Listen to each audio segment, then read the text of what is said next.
dentro do centro cirúrgico. Não foi transmissão ao vivo. Quem mais estava lá? Eu não assisti essas primeiras demonstrações. Era só o Pedro Moacir e o Fatorelli? Pedro Fatorelli, tinha engenheiros. O Paulo César assistiu a essas demonstrações. Ele viu essa aí? Viu porque ele era aluno lá da UERJ. E tinha, lógico, o diretor lá do serviço de oftalmologia, o professor Werther Duque Estrada, e não sei mais quem foi que assistiu a cirurgia. Foi bem privado, então, né? Um evento... Foi bem. Teve a parte teórica, mas a parte das demonstrações foram mais circunscritas. Agora tem essas fotos na tua aula, né? Nesse evento? Não tem. Na Tem época não existe registro disso. Não existe. Incrível, né? Não havia a Carol na época, né? Para registrar, e eu pelo menos desconheço. Não conheço nenhuma foto deste momento. Agora, depois daí em diante, quando o equipamento veio para o São Vicente de Paulo, aí nós começamos, inclusive assim que nós ganhamos experiência, a nossa preocupação foi exatamente procurar mostrar aos colegas que o processo era execuível. Então, volta e meia, vinham colegas assistir nossos cursos, e aí nós compramos uma filmadora Bollier, não só de Super 8, mas também de 16 milímetros. Nós começamos a gravar as cirurgias, e aí nós compramos o difusor onde a gente acoplava essas câmeras, e aí nós já começamos a gravar as cirurgias.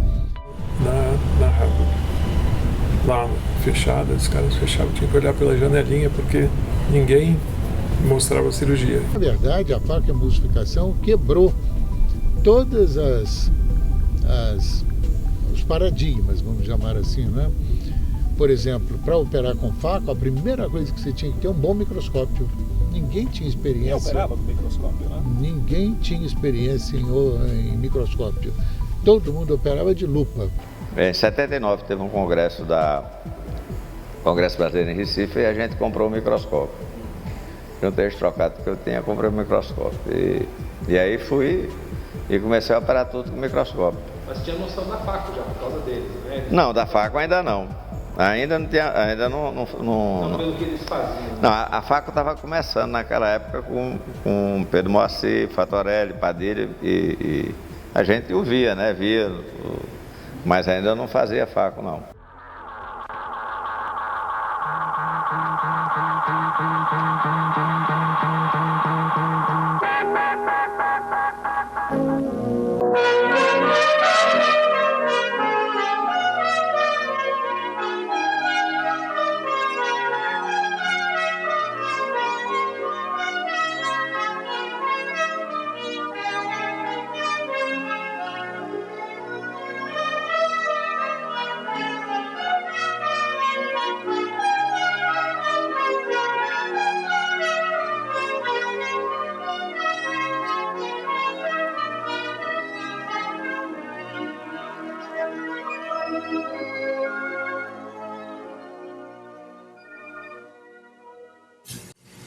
A microcirurgia representa um campo totalmente novo em diversas áreas da medicina. Na oftalmologia, o microscópio proporcionou o advento de novas técnicas, tornou o ato cirúrgico mais rigoroso e, de certo modo, menos traumático. Por sua causa, novos fios de sutura foram criados, mais finos, mais resistentes, como o mononylon 10 zeros, os fios de aço e de ouro de 30 micra. Instrumental apropriado foi desenhado, permitindo maior precisão nas manobras cirúrgicas e provocando, consequentemente, menor traumatismo aos tecidos manipulados. Neste módulo, vamos assinalar os tópicos mais importantes a serem considerados na fase inicial da microcirurgia. Certos acessórios são imprescindíveis em determinadas cirurgias, enquanto em outras podem ser supérfluos, onerando demasiadamente o custo final do equipamento. No item da magnificação, ou seja, no poder de aumento de um microscópio, começamos pelas oculares, que podem ser de diversos valores: 10 vezes, 15 vezes, 20 vezes. O cirurgião, antes de proceder à sua asepsia, deve corrigir seu vício de refração, girando as oculares num sentido de lentes positivas, ou em outro, no de lentes negativas, buscando compensar sua metropia, bem como ajustar sua distância interpupilar.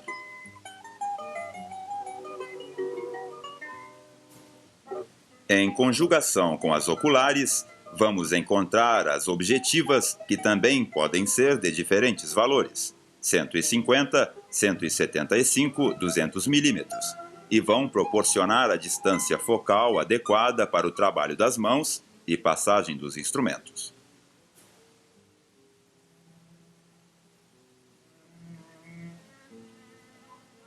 Aqui, devemos nos lembrar que quanto mais detalhes podem ser vistos à medida que mais aumentos damos ao microscópio, menores são o tamanho do campo e a profundidade de foco, e por isso, os movimentos saem de foco com mais facilidade. Por este motivo, não se deve usar aumentos muito grandes em determinadas manobras cirúrgicas. O segundo item importante na escolha de um bom microscópio relaciona-se com a iluminação, que pode ser de 3 tipos: coaxial, lâmpada de fenda e lateral. A coaxial permite visualizar com grande nitidez elementos do segmento anterior, como a córnea, íris, cristalino, bem como do polo posterior. A lâmpada de fenda permite analisar e identificar com precisão vários elementos anatômicos, facilitando tempos cirúrgicos. É útil, por exemplo, no tratamento cirúrgico de lesões de córnea, remoção de corpos estranhos, extrações da catarata por técnicas extracapsulares e outras. A iluminação lateral, pelos contrastes de luz e sombra que provoca, melhora a estereopsia.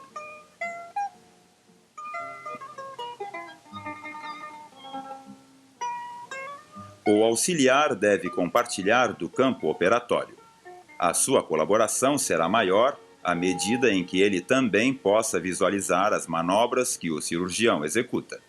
Para isto, o assistente deve contar com um carona, que pode ser monocular ou, melhor ainda, binocular. Para seu conforto, a altura, a refração e a distância interpupilar também devem ser ajustadas antes do início da cirurgia.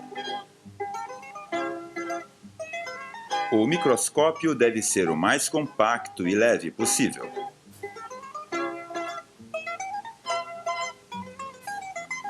Um conjunto de joelhos deve dar a maior flexibilidade em girá-lo, facilitando as manobras do cirurgião à procura do melhor enquadramento do campo operatório.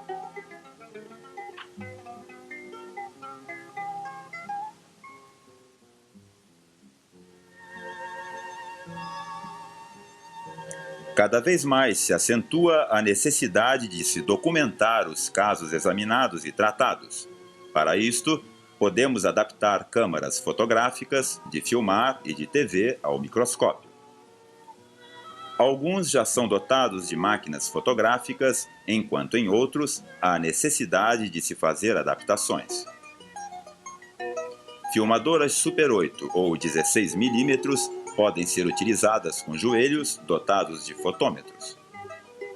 Nos casos em que se utiliza equipamento Super 8, podemos indicar filmes Ektachrome 160A ou 160G, com abertura 8 e a iluminação coaxial com lâmpada de 50 watts.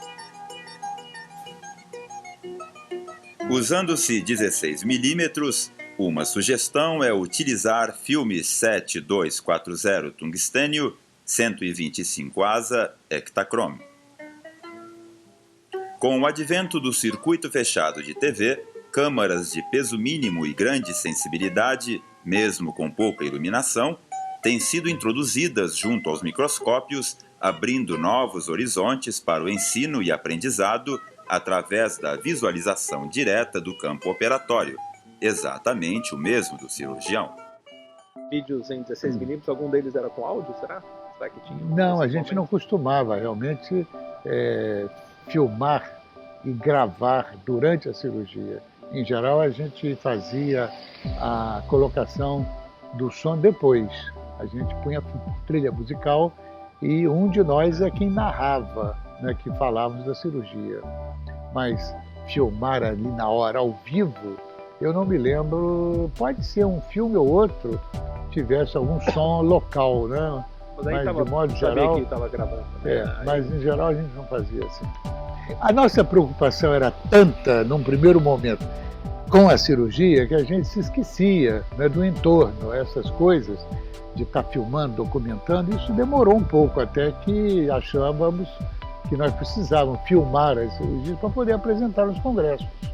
Como era professor, né, o vídeo é uma ferramenta assim, de ensino assim, fantástica, né, ensino. E, na realidade, a gente, as gerações novas, né, surgiram depois, as gerações que dão muito mais valor ao fazer do que ao saber. Então, eles querem saber o pulo do gato, querem saber a complicação, eles querem ver, né? E o vídeo é muito importante. Em 78, nós organizamos um curso onde aí sim nós conseguimos colocar uma câmera de vídeo. Acho com quase certeza que foi a primeira vez que foi feito um curso ao vivo com uma câmera de DVD, em que as pessoas no auditório, lá no São Vicente de Paulo, tinham um auditório e aí as pessoas podiam assistir às cirurgias ao vivo, transmitidas por esse sistema da Itachi. Essa eu tenho fotos. 78. 78, exatamente. De manhã a gente ia ver o Dr. Marcelo operar, que ele já fazia Dividir e Conquistar, já era um dos cirurgiões que estava fazendo bem na época, né? E a gente via o Dr. Marcelo operar de manhã e de tarde a gente fazia o wet lab. Antes de descrevermos a cirurgia da catarata pela técnica extracapsular programada, eu quero chamar a atenção para a diferença fundamental que existe entre essa técnica e a extracapsular acidental, aquela que ocorre quando, no curso de uma cirurgia planejada para ser intracapsular, ocorre a ruptura não intencional da cápsula posterior. Ora, nessa situação, a abertura da cápsula não se faz no ponto certo.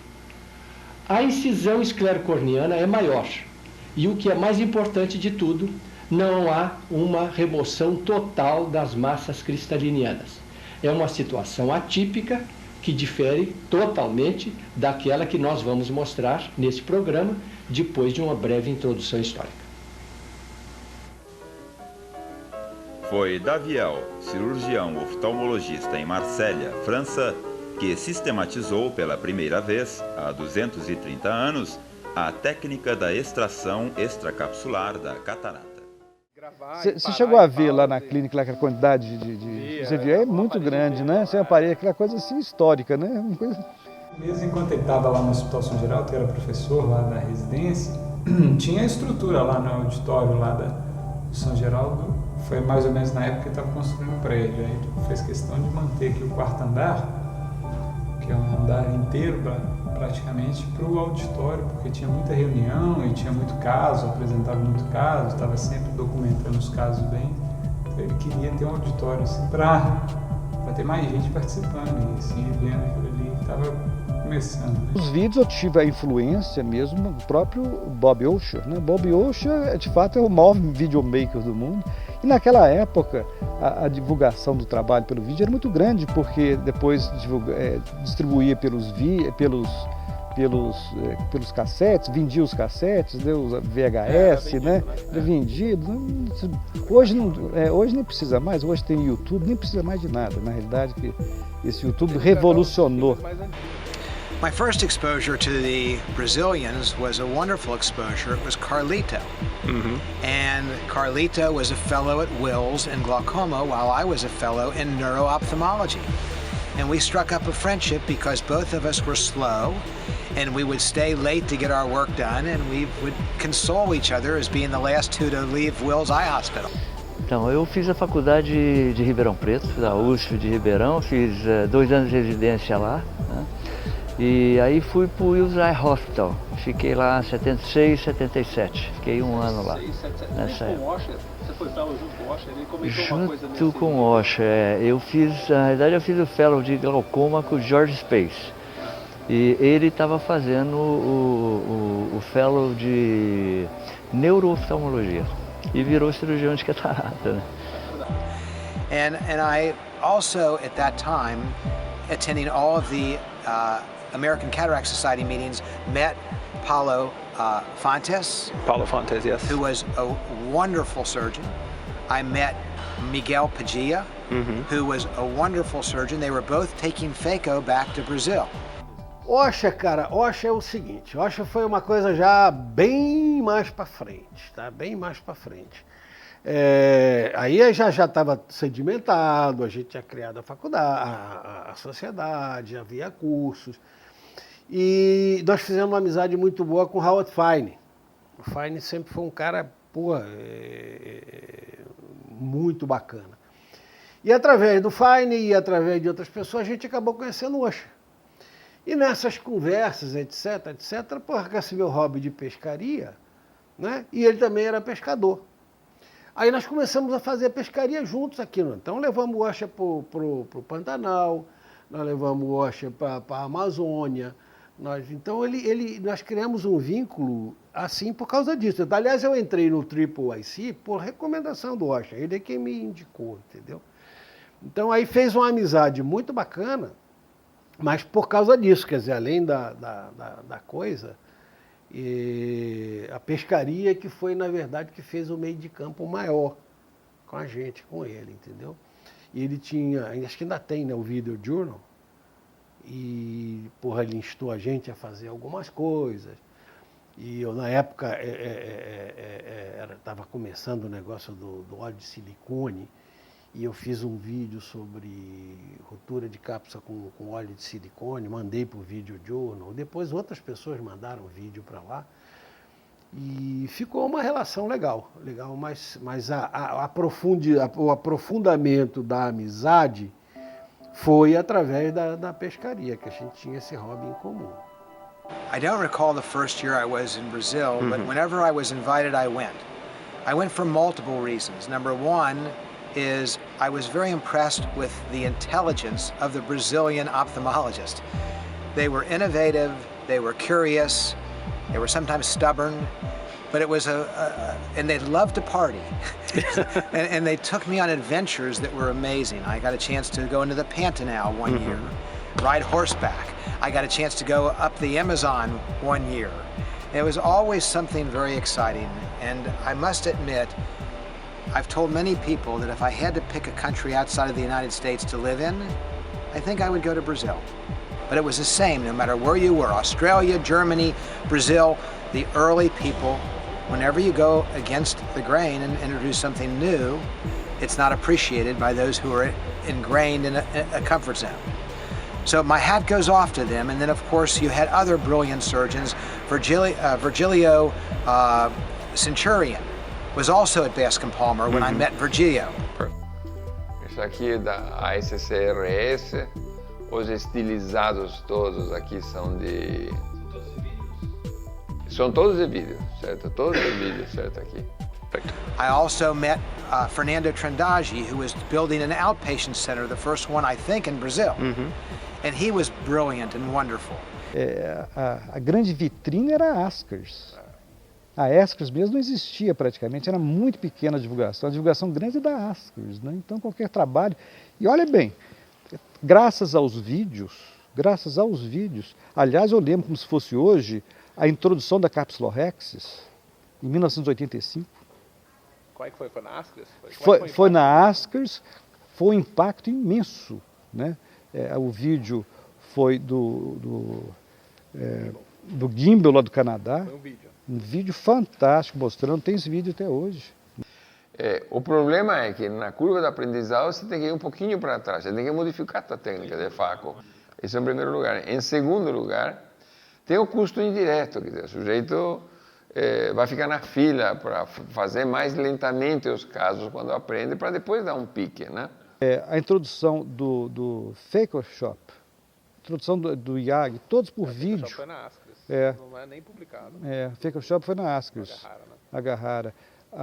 E muitas, o Anel de Maliug mais recentemente, em 2006, você testemunhou, quer dizer, foi lá que ele lançou, e foi uma história interessante também, a história do Anel de Maliug, demorou um ano para o pessoal da MST contactar com o Maliug, e o Maliug estava recluso lá, né? Uma história muito interessante. Eu lembro o vídeo, foi uma coisa incrível, né? E outras técnicas, então todas foram divulgadas com vídeo. Foi em 2013, eu terminei a residência em 2011, final de 2011. Em 2012 eu estava trabalhando no SUS e no início de 2013 aí surgiu a ideia, fiz um levantamento de tudo que tinha a respeito e aí fiz esse depósito dessa patente. E aí entrei, aqui no Brasil? Aqui no Brasil, nos Estados Unidos e na Europa. Aqui é do Brasil. Puta grana, né? Estados Unidos é caro. Aqui da Europa. O Brasil não saiu ainda dos Estados Unidos? Exatamente.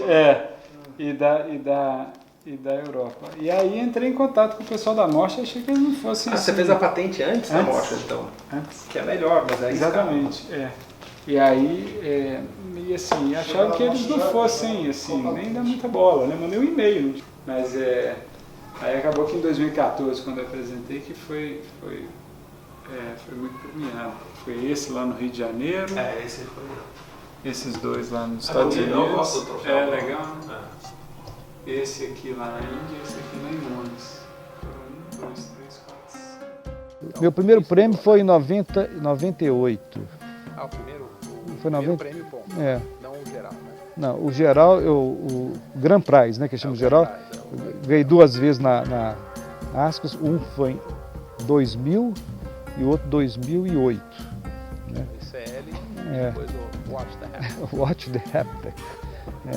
Mas ao longo disso foram vários anos, nem era interessante. E os americanos, eles sabem fazer uma festa, né? Eles sabem fazer a festa, eles valorizam, eles gostam. Eu lembro direitinho que nos primeiros anos tinha uma orquestra, né? Então era emocionante, você chamava alguém, tocava o hino nacional. Hino nacional. Do país? Do país. O Brasil tocava? Aquela... E outras, Aquarela do Brasil.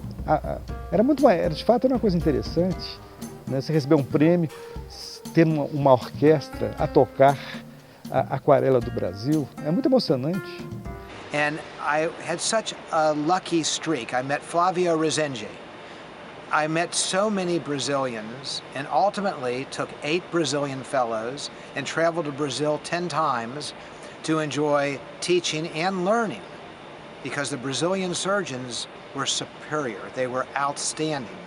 And I've enjoyed a great relationship with my Brasileiros ever since.